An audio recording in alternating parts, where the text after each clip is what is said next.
Pense em um homem que chega em casa depois de um dia inteiro de trabalho e sente uma coisa estranha. Ele está exausto, mas não consegue dizer o que fez. Não existe uma tarefa terminada. Não existe um pensamento que tenha chegado até o fim. Existe apenas o barulho de tudo que começou e nada que foi concluído. Ele abriu o e-mail e não respondeu. Viu o vídeo e já trocou para o próximo. Começou uma conversa e se perdeu no telefone. Olhou para o teto às 3 da manhã, sem conseguir silenciar a voz dentro da cabeça. Aquela voz que não fala, mas agita. Que não pensa, mas gira. Essa não é uma história sobre cansaço físico. O corpo descansou. É o contrário. A mente gastou mais energia fugindo do que vivendo. Correu de tarefa em tarefa, de estímulo em estímulo, sem nenhum deles chegar a lugar nenhum. E agora ela cobra o preço. Existe uma palavra do século VI para o que esse homem está vivendo. Não foi cunhada por psicólogo nem por neurocientista. Foi escrita por um monge italiano que viveu numa gruta, em silêncio absoluto, por 3 anos. O nome desse monge é Bento. E o diagnóstico que ele deixou para a posteridade é mais preciso do que qualquer relatório clínico moderno. Ele não chamou isso de distração. Chamou de dispersão da alma. E dizia que a alma dispersa não sofre porque tem pouco. Sofre porque nunca se detém o suficiente para receber o que já está ali. No ano de 480, o Ocidente estava se desfazendo. O Império Romano havia colapsado 4 anos antes. O que restava era uma Europa fragmentada, sem ordem partilhada, sem ritmo comum, uma cultura que se dissolvia mais rápido do que podia ser reconstruída. Nesse vazio nasceu, na cidade italiana de Núrcia, o filho de uma família nobre, que enviou o menino a Roma para estudar. Bento tinha 13 anos quando chegou à cidade, e foi embora antes de terminar os estudos. Não por fracasso, mas por recusa. O que ele encontrou em Roma não era grandeza. Era agitação sem direção, prazer sem profundidade, ocupação sem sentido. A mesma coisa que qualquer centro urbano em colapso produz, e que qualquer mente hiperativa reconhece, hoje, como o próprio cotidiano. O que Bento construiu a partir dessa recusa foi a regra, 73 capítulos de linguagem direta, quase árida, sem floreio. Puro método. Um texto escrito num século que parecia o fim do mundo e que 200 anos depois vigorava em todos os mosteiros do Ocidente. Não por imposição, porque funcionava, porque resolvia de dentro para fora o mesmo problema que esse homem exausto do começo deste vídeo carrega sem conseguir nomear. Em 2024, o dicionário Oxford escolheu uma expressão em inglês para nomear a palavra do ano. A expressão era brain rot, que em tradução livre significa apodrecimento do cérebro. A escolha não foi poética nem alarmista. Foi precisa. Foi o reconhecimento institucional de algo que milhões de pessoas já estavam sentindo na pele. A mente estava se desmanchando e ninguém sabia exatamente por quê. O sintoma central do brain rot não é a ignorância, é a fragmentação. É a incapacidade crescente de segurar um pensamento longo o suficiente para que ele produza algo. É abrir um livro e reler a mesma página 3 vezes sem conseguir entrar nela. É estar numa conversa e perceber que a mente já foi embora. É começar 10 tarefas num dia e terminar 0. Pesquisadores da área de neurociência descrevem o mecanismo com precisão técnica. O consumo intensivo de vídeos curtos está diretamente relacionado à redução da capacidade de atenção e ao enfraquecimento do controle dos impulsos. Uma revisão publicada na PLOS Mental Health, em 2024, analisou estudos de ressonância magnética com adolescentes com dependência digital e encontrou redução na conexão da chamada rede de controle executivo. Exatamente a parte do cérebro responsável por manter o foco, controlar impulsos e sustentar o pensamento. O que a ciência chamou de rede de controle executivo, Bento chamou de vontade.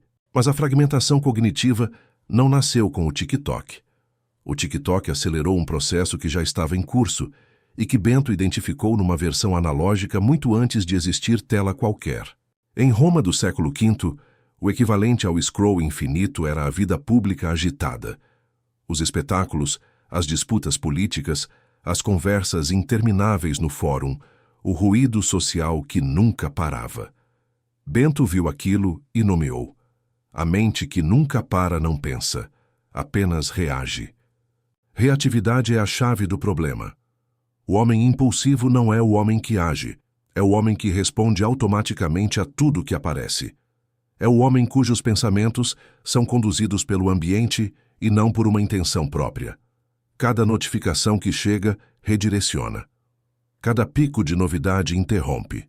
E no final do dia, esse homem não sabe mais onde queria ir. Só sabe que está cansado de ter corrido. Existe uma diferença entre movimento e agitação. O movimento tem direção, tem início, meio e chegada. A agitação tem apenas a sensação de movimento, sem sair do ponto. E a tragédia da mente hiperativa não é que ela seja fraca, é que ela gasta uma quantidade brutal de energia para não chegar a lugar nenhum. Bento observou que o monge agitado, o que ele chamava de girovago, aquele que vive perambulando de mosteiro em mosteiro sem jamais criar raízes, era o tipo mais perigoso de religioso. Não porque fosse mau, mas porque nunca se deixava transformar. Ele estava sempre em movimento, e o movimento constante impede a transformação. Para mudar, é preciso parar num lugar tempo suficiente para que o lugar mude você. O problema moderno é que fomos treinados para ser girovagos digitais. Saltamos de conteúdo em conteúdo, de tarefa em tarefa, de conversa em conversa, sem que nenhuma delas nos toque com profundidade suficiente para deixar marca. E quando algo finalmente tenta tocar, quando um texto exige atenção, quando uma relação exige presença, quando um pensamento exige desenvolvimento, a mente já foi embora, em busca do próximo estímulo. O monge que perambula sem parar foi descrito por Bento como o pior tipo de vida monástica. Hoje esse monge tem um smartphone. O capítulo 4 da regra de São Bento lista os instrumentos das boas obras. Entre eles, não agir por impulso. A palavra original em latim é impulsus, o empurrão externo que move sem que a vontade interna tenha decidido nada. Para Bento, agir por impulso não era só um problema de temperamento. Era uma ruptura entre o homem e si mesmo. Era o sinal de que alguma coisa externa estava no controle de uma vida que deveria ser dirigida de dentro. A mente hiperativa não é livre. É o contrário. É escrava de qualquer coisa que apareça. Ela não escolhe onde vai. Ela vai onde a levam. E quanto mais esse padrão se consolida, mais difícil fica sair dele. Não porque a pessoa seja fraca, mas porque o cérebro aprende o que recebe com frequência, e uma mente que recebe fragmentação aprende a funcionar em fragmentos. O que Bento propôs como resposta não foi força de vontade bruta. Foi algo mais sofisticado. Estrutura. A descoberta central de toda a espiritualidade beneditina é que a liberdade interior não vem do esforço isolado, vem da ordem externa que cria as condições para que a mente aprenda a se assentar. O ponto de virada no processo de dispersão mental que quase ninguém percebe é que ele não acontece de uma vez. Acontece aos poucos, milímetro por milímetro, ao longo de meses e anos. E quando a pessoa finalmente percebe que não consegue mais se concentrar, já faz tempo que o processo estava completo. O mecanismo funciona assim. Toda vez que o cérebro recebe um pico de dopamina, a substância química do prazer e da antecipação, ele registra o comportamento que produziu esse pico como algo a ser repetido. Não porque o comportamento seja bom, apenas porque foi prazeroso. É o mesmo mecanismo que explica o vício em jogos de azar. A imprevisibilidade da recompensa aumenta o desejo de buscar mais. As plataformas digitais foram construídas sobre esse princípio, com precisão cirúrgica. A cada reel assistido, a cada notificação aberta, a cada like recebido, o cérebro recebe um pequeno pico, pequeno demais para satisfazer, grande o suficiente para criar antecipação. E a antecipação, repetida milhares de vezes ao dia, treina a mente a esperar o próximo pico antes que o atual tenha acabado. O resultado prático é uma mente que não consegue mais viver no momento que está, só no próximo. As plataformas digitais não vendem entretenimento, vendem antecipação, e a antecipação infinita é o fim da presença. Bento descreveu esse mecanismo sem usar nenhum desses termos, porque eles não existiam no século VI. Mas a observação era a mesma. No prólogo da regra, ele escreve: Escuta, filho, os preceitos do mestre e inclina os ouvidos do teu coração. A instrução mais básica da vida beneditina não é orar mais, é escutar. E escutar, de verdade, exige que o barulho interno pare primeiro. O problema da mente treinada para a dopamina rápida é que ela perdeu a capacidade de escutar, não porque seja surda, mas porque está sempre já respondendo antes de ter ouvido. A reatividade substitui a escuta, o impulso substitui a atenção. E o homem que nunca ouve, nunca aprende nada que exija mais de 3 segundos para ser compreendido. Existe um segundo nível do mecanismo que é ainda mais perigoso: a dessensibilização. Com o tempo, os picos de dopamina que antes satisfaziam deixam de ser suficientes. O cérebro, adaptado ao excesso, precisa de mais para sentir o mesmo. Isso significa que o vídeo que prendia a atenção por 30 segundos agora não prende mais. A discussão que gerava emoção agora parece banal. O cérebro exige mais novidade, mais intensidade, mais velocidade, e o mundo digital obedece, alimentando o ciclo. O resultado final desse processo é um paradoxo doloroso. A pessoa está rodeada de mais estímulos do que qualquer ser humano na história já teve acesso, e ainda assim se sente entorpecida. Está conectada ao mundo inteiro e se sente sozinha. Tem acesso a mais informação do que poderia processar em 100 vidas e não consegue desenvolver um único pensamento até o fim. Nunca o homem teve acesso a tantos estímulos. Nunca o homem foi tão incapaz de desfrutar de um único deles. Bento não se limitou a descrever o problema. Ele mapeou o que chama de vícios da alma, não no sentido moral do termo, mas no sentido técnico, padrões repetidos de comportamento que deformam a capacidade do homem de agir a partir de sua própria vontade. O vício mais sutil para ele era a inquietude. O latim usa a palavra inquietudo, a incapacidade de se assentar, de habitar um lugar, um pensamento, uma relação com profundidade suficiente para que eles cresçam. A inquietude beneditina não é ansiedade clínica. É algo mais difuso e mais perigoso. É a incapacidade de tolerar o momento presente tal como ele é. A mente que não suporta o tédio, que não aguenta o silêncio, que precisa preencher cada segundo com input externo. Essa mente não está doente, está mal treinada. E o que foi treinado pode ser retreinado. Mas, para isso, é preciso entender o que está acontecendo no nível mais fundo. O que está acontecendo é simples. A mente aprendeu a confundir movimento com vida. Confundiu a sensação de estar processando muita coisa com a sensação de estar vivendo de verdade. E porque essa confusão é reforçada a cada hora por um ambiente inteiro construído para sustentá-la, ela parece natural. Parece como as coisas simplesmente são. Mas não são. São o resultado de um condicionamento. E o que foi condicionado pode ser descondicionado.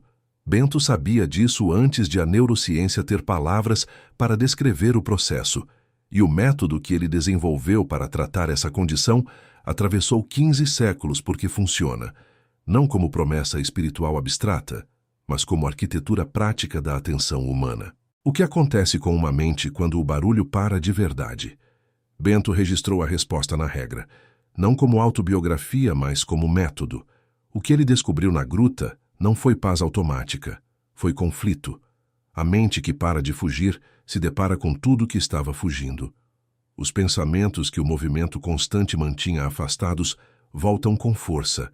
A agitação interior que o ambiente externo disfarçava se revela na sua totalidade. O silêncio não traz paz imediata. Traz primeiro tudo que estava escondido atrás do barulho. A maioria das pessoas foge do silêncio porque não quer encontrar o que está lá. Esse é o ponto que a maioria das abordagens modernas sobre foco e produtividade erra. Elas tentam gerenciar a dispersão sem enfrentar a raiz dela. Oferecem técnicas, o método Pomodoro, a regra dos 2 minutos, a lista de tarefas otimizada. E essas técnicas funcionam por um tempo, mas o padrão retorna porque a raiz não foi tocada. A raiz para Bento não estava nas ferramentas, estava na relação do homem com o momento presente. Um homem que não aprendeu a habitar o presente vai usar qualquer ferramenta disponível para fugir dele.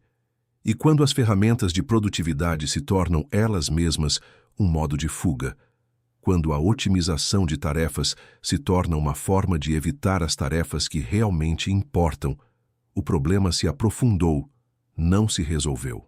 No capítulo 6 da regra sobre o silêncio, Bento escreve algo que os tradutores às vezes suavizam demais.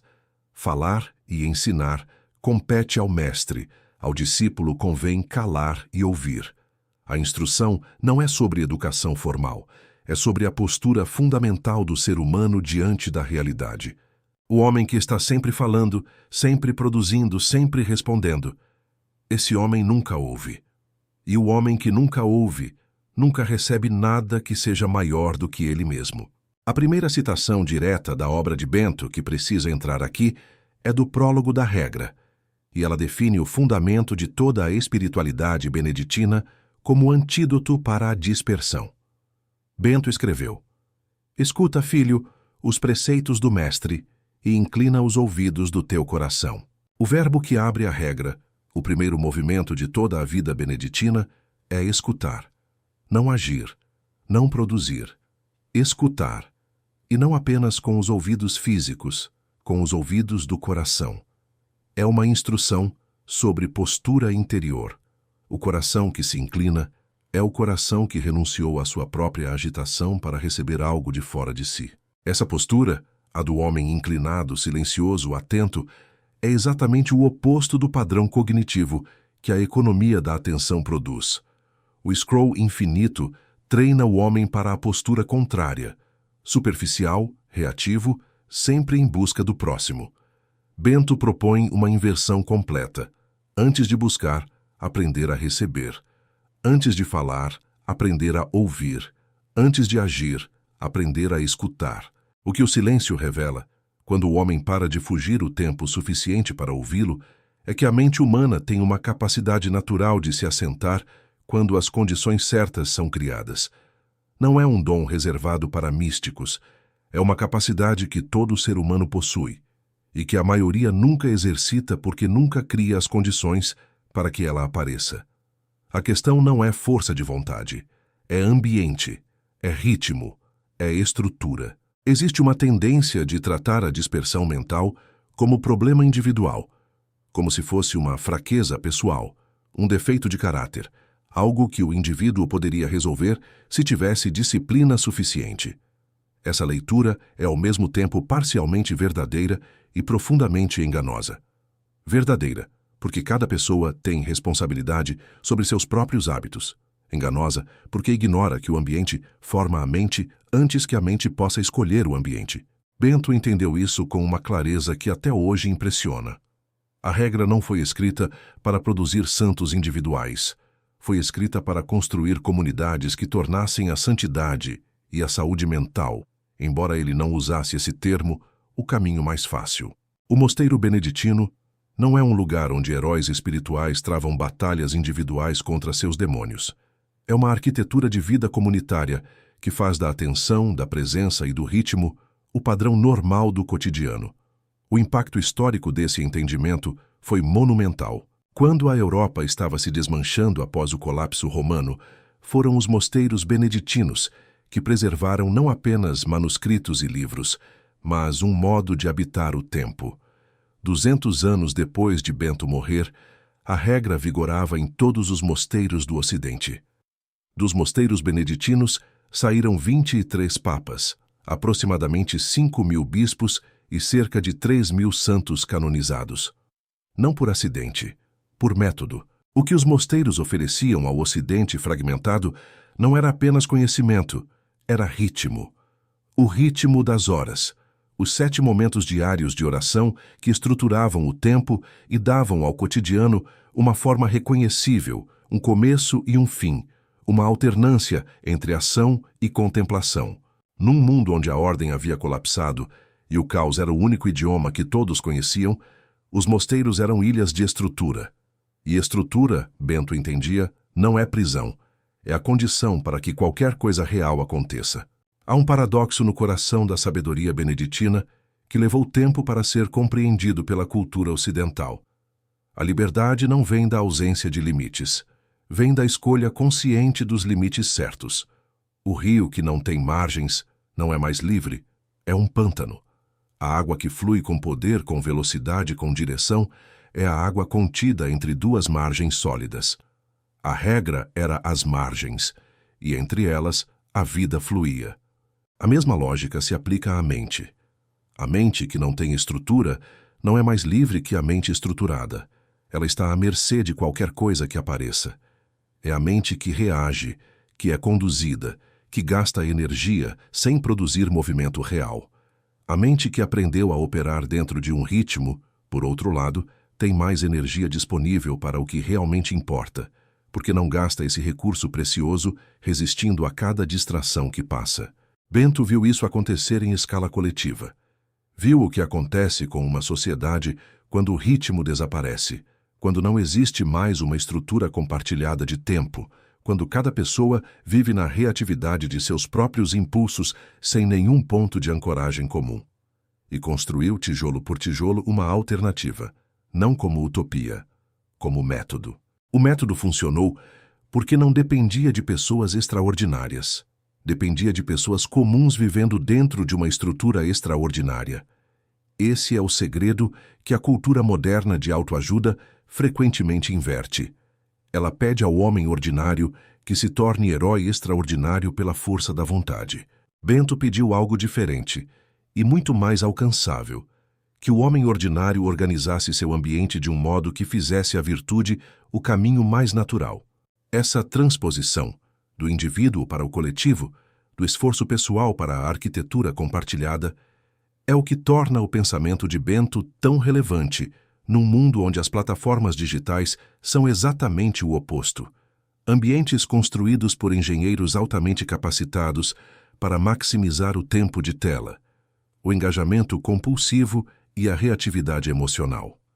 Não por maldade, por lógica de mercado. E essa lógica de mercado está silenciosamente reformatando a arquitetura cognitiva de bilhões de pessoas. A pergunta que fica não é como resistir ao ambiente com força de vontade. A pergunta que fica, e que Bento já respondeu no século VI, é como construir um ambiente que trabalhe a favor da mente e não contra ela. A primeira coisa que alguém percebe quando entra num mosteiro beneditino não é o silêncio. O silêncio vem depois. A primeira coisa que se percebe é que o tempo tem forma. Existe uma hora para acordar, uma hora para orar, uma hora para trabalhar, uma hora para ler, uma hora para a refeição. E cada uma dessas horas tem começo e fim marcados, e entre elas não há espaço vazio para ser preenchido pela ansiedade de decidir o que fazer a seguir. Essa estrutura parece, à primeira vista, excessivamente rígida para a sensibilidade moderna. Vivemos numa cultura que glorifica a flexibilidade, a espontaneidade, o trabalho de acordo com o seu ritmo natural. Mas existe uma confusão perigosa nessa glorificação. Ela assume que o ritmo natural do homem sem estrutura é criativo e produtivo, quando na prática o ritmo natural do homem sem estrutura é reativo e disperso. A liberdade de não ter horário não produz criatividade, produz procrastinação. A liberdade de verdade começa quando se escolhe quando e como agir, e se honra essa escolha.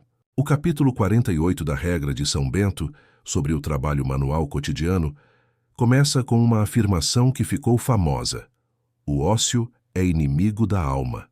Mas essa frase é frequentemente mal interpretada como um elogio ao trabalho pelo trabalho. Não é isso. O ócio que Bento combate não é o descanso. O descanso tem lugar garantido na regra, com hora marcada como tudo o mais. O ócio que é inimigo da alma é o tempo vazio e sem forma que a mente ansiosamente preenche com qualquer coisa que apareça. É o estado de disponibilidade passiva para o próximo estímulo. A estrutura beneditina não elimina o descanso. Ela o protege. Ela garante que o descanso seja de verdade descanso, e não apenas a ausência temporária de trabalho com a presença permanente da ansiedade. Um monge que termina o período de trabalho sabe o que vem a seguir. Não precisa decidir. Não precisa negociar consigo mesmo. O próximo movimento já está determinado. E essa certeza libera a mente de um gasto de energia enorme, o gasto da negociação constante com a própria vontade. Existe um fenômeno bem documentado pela psicologia moderna chamado fadiga de decisão. Quanto mais decisões uma pessoa toma ao longo do dia, mesmo decisões pequenas, como o que comer, o que vestir, o que fazer primeiro, menos energia mental ela tem disponível para as decisões que realmente importam. O cérebro é um órgão que gasta energia, e a decisão é uma de suas atividades mais caras. A regra beneditina, ao estruturar o dia em segmentos claros com conteúdo predefinido, elimina centenas de microdecisões e preserva a energia cognitiva para o que realmente exige presença. Steve Jobs usava a mesma roupa todos os dias. Barack Obama tomava café com o mesmo cardápio. Bento entendeu o porquê no século VI. Cada decisão pequena rouba a energia da decisão grande. Mas a dimensão mais profunda do ritmo beneditino não é a eficiência. É o que acontece na mente quando ela aprende a se mover em ritmo constante e previsível. A mente que opera em ritmo desenvolve uma qualidade que a mente reativa nunca consegue alcançar: a capacidade de presença. Quando o próximo momento já está garantido pela estrutura, a atenção pode se concentrar completamente no momento atual, sem a ansiedade de ter que gerenciar o que vem depois. Essa presença é o que Bento chamava de atenção ao trabalho. No capítulo 19, sobre a maneira de salmodiar, ele escreve: nossa mente deve concordar com a nossa voz. A instrução parece simples, mas ela define a essência do que estamos chamando de presença. Quando a voz canta e a mente está em outro lugar, o ato litúrgico perde seu sentido. Quando a mente e a voz estão no mesmo lugar ao mesmo tempo, algo diferente acontece. Não apenas religioso, humano. A pessoa está, finalmente, onde está. Isso é o que a mente hiperativa perdeu: a capacidade de estar onde está. Ela está sempre no próximo momento, ou no momento anterior, ou no momento imaginário de uma notificação que ainda não chegou. E o presente, único lugar onde a vida realmente acontece, passa em branco. Existe um padrão previsível que acontece quando alguém decide mudar a relação com a distração. Nos primeiros dias, a motivação é alta. A pessoa define regras para o uso do telefone, cria blocos de trabalho focado, remove aplicativos e, por um tempo, funciona. Então, 3 semanas depois, os aplicativos voltaram, os blocos de trabalho foram sendo comprimidos e a sensação de urgência da mudança evaporou sem que ninguém pudesse explicar exatamente por quê. Isso não é falta de caráter, é falta de diagnóstico completo. A maioria das abordagens sobre foco e presença trata os sintomas, o comportamento compulsivo com o telefone, a dificuldade de concentração, sem identificar os 3 obstáculos que impedem que qualquer mudança se sustente. Bento identificou esses obstáculos. A terminologia é diferente. A realidade que eles descrevem é exatamente a mesma. O primeiro obstáculo é o que Bento chama de autossatisfação, a tendência do homem de se contentar com a versão de si mesmo que já existe. Não por preguiça, mas por medo. Mudar de verdade significa confrontar o fato de que o modo atual de viver não está funcionando, e esse confronto dói. A dispersão, paradoxalmente, funciona como anestésico. Ela evita que o homem se sente com si mesmo tempo suficiente para sentir o incômodo que a vida dispersa produz. E a anestesia é cômoda. O scroll infinito às 11 da noite não é distração por falta de outra opção. É fuga ativa de um silêncio que incomoda. O segundo obstáculo é mais sutil: a identidade construída em torno da agitação. Ao longo do tempo, a pessoa hiperativa passa a se definir por sua agitação. Estar ocupado torna-se sinal de importância. A agenda cheia torna-se prova de valor. Não tenho tempo vira a resposta para qualquer convite que exigiria presença real.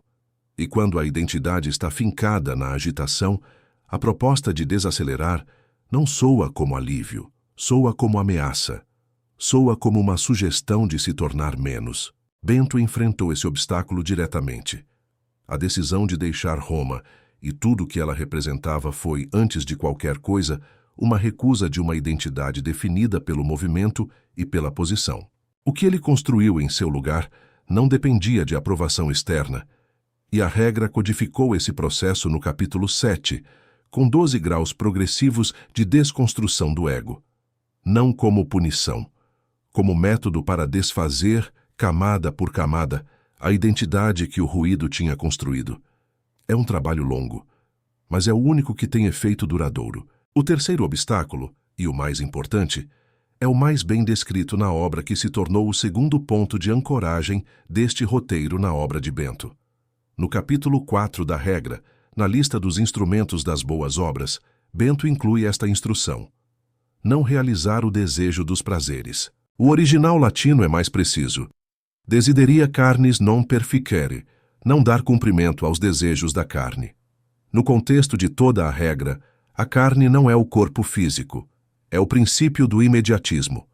É a parte do homem que quer o prazer agora, a resposta agora, a resolução agora, que não tolera esperar. O imediatismo é o núcleo do problema da mente hiperativa, não a falta de vontade, a intolerância ao atraso. O cérebro treinado pela dopamina rápida desenvolveu uma relação patológica com o tempo. Qualquer coisa que não entregue resultado imediato parece insuportavelmente lenta. Um livro que leva semanas para terminar. Uma habilidade que leva meses para desenvolver. Uma relação que leva anos para amadurecer. Tudo isso enfrenta a resistência de uma mente que aprendeu que o prazer demora no máximo 3 segundos para chegar. A mente dopaminada não perdeu a capacidade de amar, perdeu a capacidade de esperar.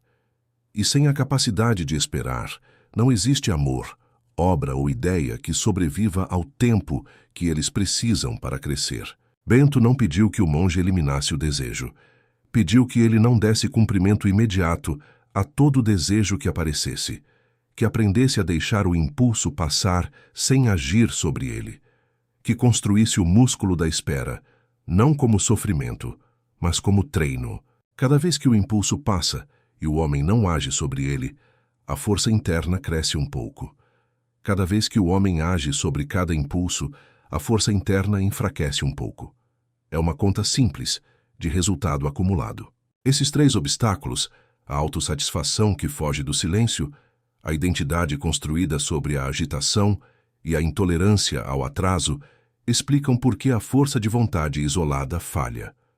Eles não são resolvidos por decisão, são resolvidos por processo, por um caminho longo estruturado, que não exige perfeição em nenhum momento, mas exige consistência ao longo do tempo. O processo que Bento descreve na regra não é sobre adicionar mais disciplina a uma vida já sobrecarregada. É sobre retirar, sobre remover o que foi instalado sem que ninguém pedisse. Os padrões de reatividade, os hábitos de fuga, os automatismos que operam abaixo do nível da consciência e conduzem a vida de dentro para fora, sem que a vontade tenha sido consultada. O detox cognitivo beneditino não é um retiro de fim de semana. É um conjunto de práticas que, quando incorporadas ao cotidiano ordinário, reformam gradualmente a arquitetura da atenção. Cada prática tem um princípio por trás. Cada princípio tem uma aplicação concreta. Nenhuma delas exige que o homem se torne monge. Exige que ele pense como um arquiteto do seu próprio tempo. O primeiro passo é a criação do que Bento chama de horarium, o esquema de horas. Na vida moderna, isso significa definir blocos de tempo para atividades específicas e protegê-los como se fossem compromissos inamovíveis com outra pessoa. Não, vou tentar trabalhar focado de manhã, mas das 8 às 10. Essa hora é para isso. E durante ela o telefone está em outro cômodo. As notificações estão desativadas e a única tarefa existente no mundo é a que está na frente. O horário beneditino não é uma lista de tarefas. É uma declaração de prioridades transformada em tempo. O segundo passo é a prática do que Bento chama de conversatio morum, a conversão dos costumes. Na linguagem prática de hoje, identificar os 3 momentos do dia em que a reatividade é maior e criar rituais de transição para esses momentos. A transição da manhã, antes de abrir qualquer tela, define a postura cognitiva de todo o dia.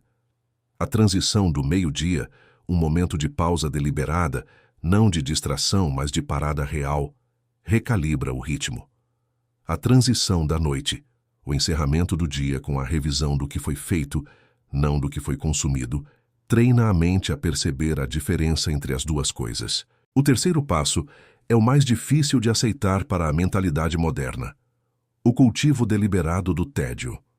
Bento construiu dentro do horário momentos de silêncio que não são preenchidos por nenhuma tarefa, nem produtiva, nem espiritual. São apenas silêncio.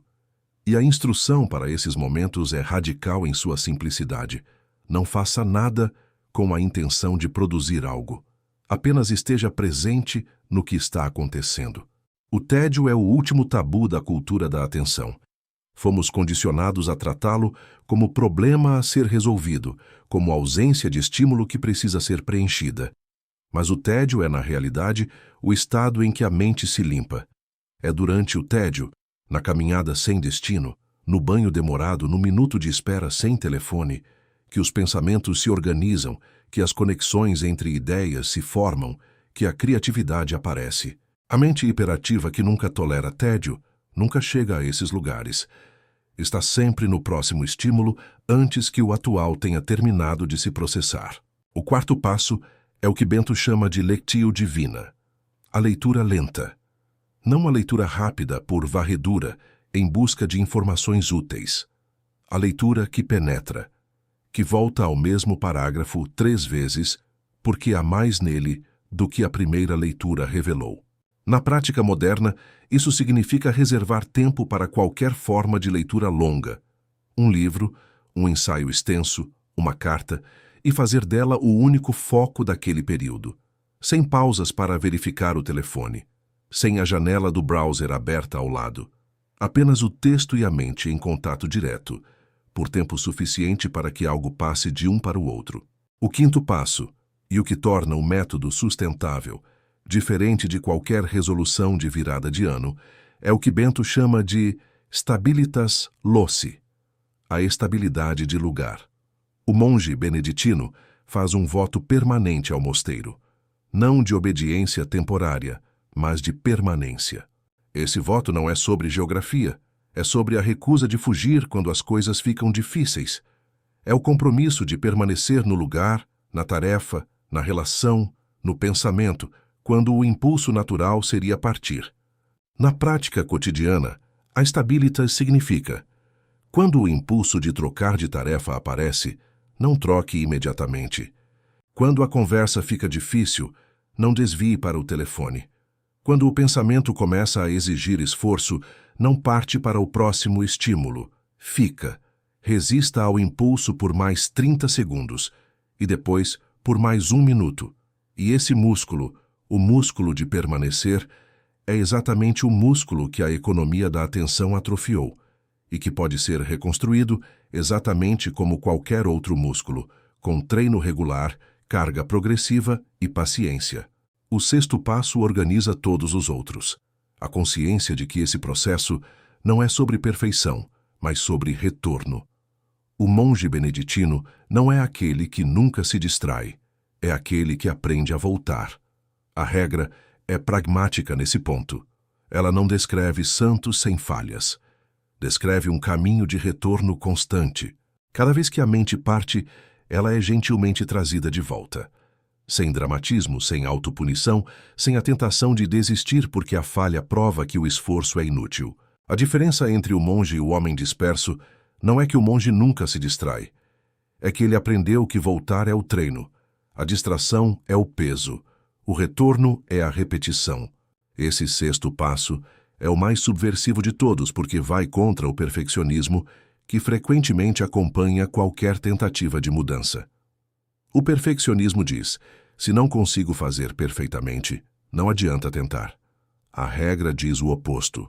A imperfeição é o material de trabalho. Cada falha é uma oportunidade de praticar o retorno. E o retorno, repetido centenas de vezes, vai formando a mente que permanece, não porque nunca parte, mas porque aprendeu que voltar é o que vale. Esses 6 passos não exigem mosteiro, Não exigem votos. Não exigem abandono da vida que existe. Exigem uma decisão arquitetônica, construir dentro da vida ordinária as condições que fazem da presença o caminho mais natural. É o que a regra propôs para comunidades em colapso no século VI. É o que os mosteiros beneditinos continuam fazendo em 200 países ao redor do mundo. E é o que qualquer homem ou mulher pode fazer, não na perfeição de um claustro, mas no imperfeito cotidiano de uma vida real. A dispersão fragmenta o homem em 1000 pedaços. Não de uma vez, aos poucos, notificação por notificação, scroll por scroll, até que um dia ele para e percebe que não consegue mais segurar um pensamento até o fim. Que chegou no trabalho e não sabe o que fez. Que olhou para as pessoas que ama sem realmente vê-las. Que passou o dia inteiro em movimento e não foi a lugar nenhum. Bento não propôs que o homem fuja do mundo. Propôs que o homem construa dentro do mundo um pequeno mosteiro interior. Um espaço onde o ritmo seja escolhido em vez de imposto, onde o silêncio seja cultivado em vez de temido, onde a presença seja o padrão em vez de a exceção. Esse mosteiro interior não precisa de hábito nem de claustro. Precisa de uma decisão e de uma estrutura que sustente essa decisão dia após dia. São Bento foi patrono da Europa, proclamado pelo Papa Paulo VI em 1964, não por ter criado uma ordem religiosa, mas por ter salvado uma civilização da fragmentação. O que ele salvou não foi apenas o conhecimento guardado nos manuscritos.